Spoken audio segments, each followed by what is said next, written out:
உங்கள் favourite TV ஷோக்களை இனி miss பண்ண தேவையில்லை. ZEE5 இல் முற்றிலும் இலவசமாக காணுங்கள். இங்கேயும் எப்பொழுதும். வானதி, ஏய் வானதி, என்ன மாமா நீ வேணா பாரு, எம்பிட்டு அழகா இருக்காங்கல்ல. யார சொல்ற? இந்த பாட்டியவா? அழகாதான் இருக்காங்க, ஆனா நம்ம வள்ளி பாட்டி அளவுக்கு அழகு இல்லைல்ல. ஏய் லூசு மாமா, அவங்கள சொல்லல. என்ன? அவங்க பக்கத்துல இருக்கிற அந்த பொம்மைய சொன்னேன். அதுவா? அப்படி தெளிவா சொல்லு. உனக்கு என்ன அது வேணுமா?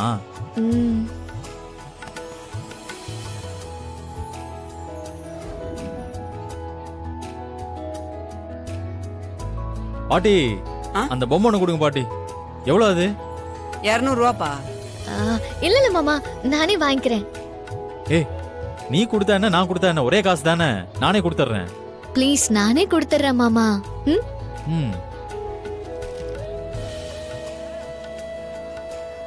என் மனசுக்கு பிடிச்சவருக்கு வாங்குற பொருளுக்கு நான் தான் பணம் தருவேன். அது எப்படி நீ கொடுக்கலாம்?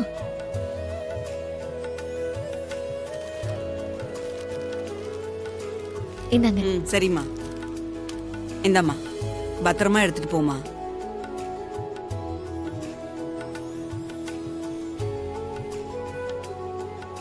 அருள் மாமா கிட்ட என் காதல சொல்லும் போது இதை என் அன்பு பரிசா கொடுக்கணும்.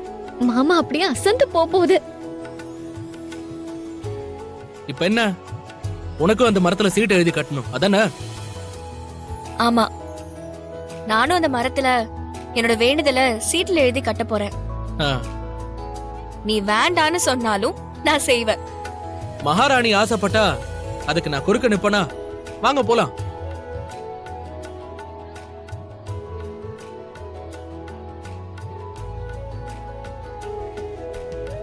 ஆமா, என்ன எழுத போற? பிரார்த்தனைய வெளியில சொல்லக்கூடாது மிஸ்டர் அருள், அது உங்களுக்கு தெரியாதா? ஆமா, பெரிய தங்கமல ரகசியம். நீ பெருசா என்ன எழுத போற? நம்ம 2 பேருக்கும் கல்யாணம் நடக்கணும், என்ன மாதிரியே ஒரு பையன் பிறக்கணும் தானே? அந்த சீட்டை நீ கட்டினாலும் கட்டலனாலும் நடக்க தானே போகுது. ரொம்ப ஆசைப்படாத, உன்னை கல்யாணம் பண்ணிக்கணும்னு மட்டும்தான் எழுத போற. உன்ன மாதிரியே குழந்தைங்கிறதெல்லாம் என் ஐடியாவிலே இல்ல.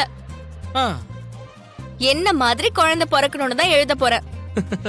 இந்தோ உன் வேண்டுதல நீயே சொல்லிட்டியே.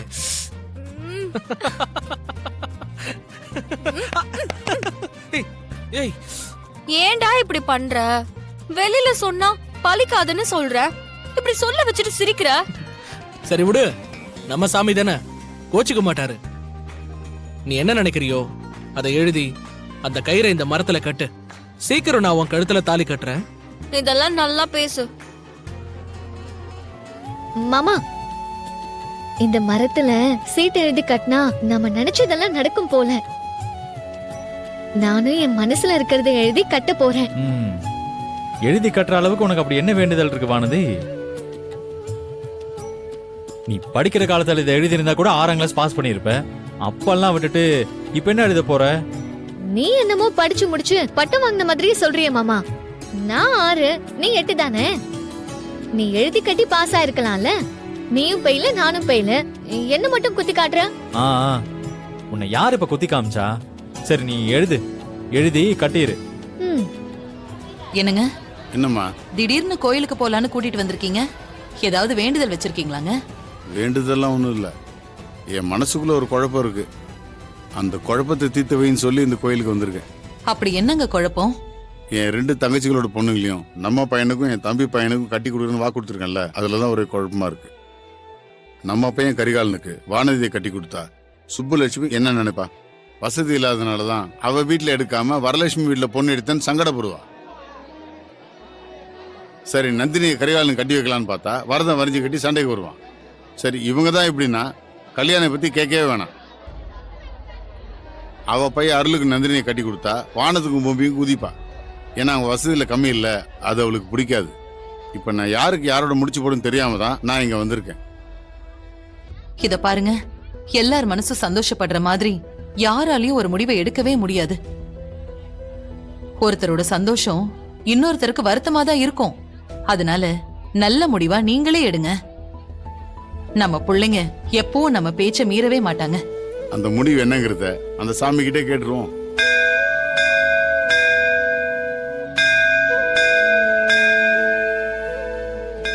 வாமா கரிகாலா, 2 பேரும் என்ன பண்றீங்க இந்த கோயில்ல? ஆ, அது இல்லப்பா, வானதியோட ஃப்ரெண்டோட வீட்ல ஏதோ ஒரு ஃபங்க்ஷனா, அதுக்கு துணைக்கு கூப்பிட்டா. ஃபங்க்ஷன் முடிஞ்சதும் இந்த கோயிலுக்கு வான்னு நான் தான்ப்பா கூட்டிட்டு வந்தேன். அப்படியா? இந்த கோயில்ல உங்க 2 பேரும் ஜோடியா பாக்குறது என் மனசுக்கு ரொம்ப சந்தோஷமா இருக்கு.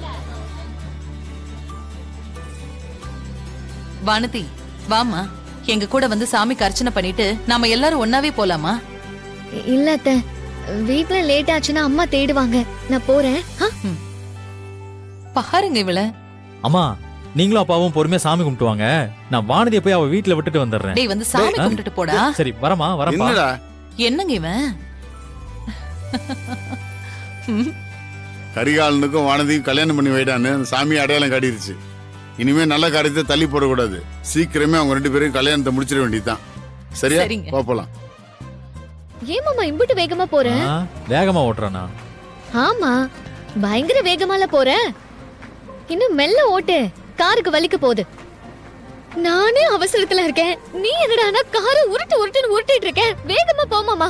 ஏய், நான் என்ன வேணும்னே வா மெல்லமா போறேன். ரோடு எப்படி இருக்குன்னு பாரு, ஒரே குண்டு குழியுமா இருக்கு. இதுல எப்படி வேகமா போறது? ஓ மாமா, என் நிலைமை புரியாம பேசிட்டு இருக்காத. வேகமா போ மாமா. ம்ஹும். என்ன ஆச்சுன்னே தெரியல உனக்கு. 2-3 நாள் ஆளே சரியில்லையே. இதுல பொய்யெல்லாம் வேற பேச ஆரம்பிச்சிட்ட. ஷோ மாமா, முதல்ல நீ வரசா போ மாமா. ஆமா, எதுக்கு நீ இவ்வளவு பதட்டமா இருக்க? சீக்கிரம் போய் அப்படி என்னதான் பண்ண போற? எங்க அப்பா வர்றதுக்குள்ள நான் வீட்டுக்கு போகணும். நான் போறதுக்குள்ள அப்பா வந்துருச்சு, அவ்வளவுதான். உங்க அப்பா வந்துட்டா என்ன? அதுக்கு எதுக்கு நீ இப்படி பயப்படுற? சொல்லிட்டு தானே வந்த.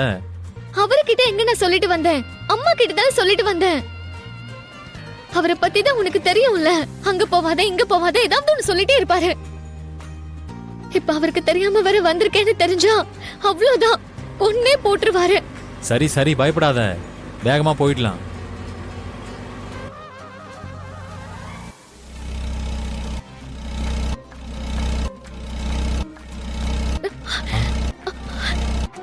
ஷோ, என்ன மாமா ஆச்சு? என்னன்னு தெரியல, ஒரு நிமிஷம் இரு, என்னன்னு பாக்குறேன்.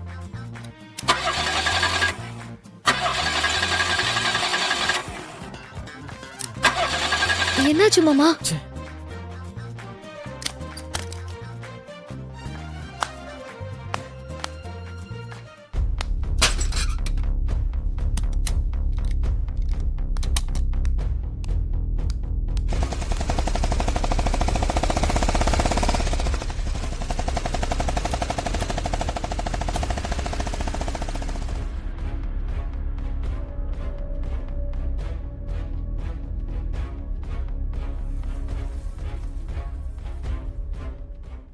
ஜீ5 ஆப்பை டவுன்லோட் செய்து அனைத்து எபிசோடுகளையும் இலவசமாக பாருங்க.